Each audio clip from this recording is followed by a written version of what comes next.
hey, let's get a camera. Hey, let's take some photos.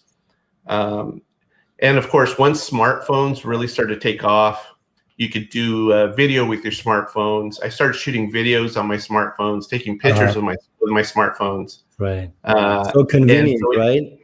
I'm sorry? It's so convenient, right? Having the smartphone to have a decent quality video or like a lens on it.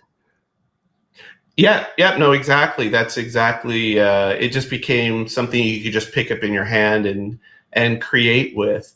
And man, I remember sitting. I used to have really bad insomnia. I suffer from sleep apnea, so I have to use a CPAP machine. But at the time, I didn't know it. So, gosh, I would get maybe 2-3 hours of sleep a night, and I'd be up late at night with nothing to do. And I remember taking my photos and putting them together and setting them to music and creating, and of course, exhausted that day at And work, next thing you know, but the it time was flies, satisfying. right? I'm sorry? And next thing you know, the time flies. Yeah, of course. And then the sun's up, but you were in that zone in that moment trying to get out whatever was in you and express it through the medium of your choice.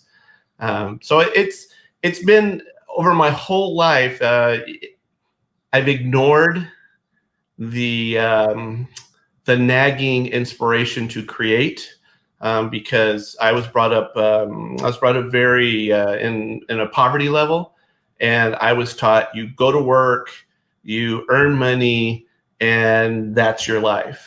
And being creative had nothing to do with it. There was no option for a creative. If anything, creativity was something that was looked down on and something you couldn't make a living at.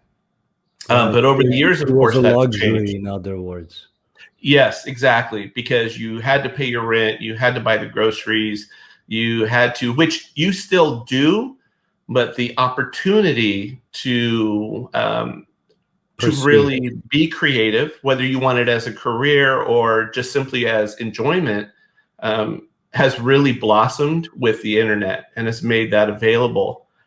And of course, once I wanted to do a YouTube channel, I stumbled on your old channel as I was trying to learn how to do thumbnails and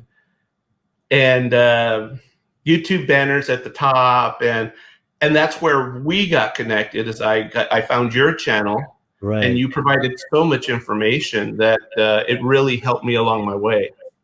Well, I'm happy to hear that. Thank you. Thank you for that compliment, David. I appreciate that. Then, you know, multiple things I can get out of your story. Number one is resilience. I mean, look at you. The priorities in life, a lot of times, make decisions for us, make the choices for us depending on the circumstances. A lot of times make the decisions for us, which is unfortunate, but that comes from priorities. And you've positioned yourself in life where you can prioritize, take care of the priorities, yet at the same time pursue on some level to the things that you enjoy doing on your free time. And whatever comes out of it is a bonus, which is similar to what I'm doing with the podcast over here. So that's amazing, David. I appreciate you sharing that story, man.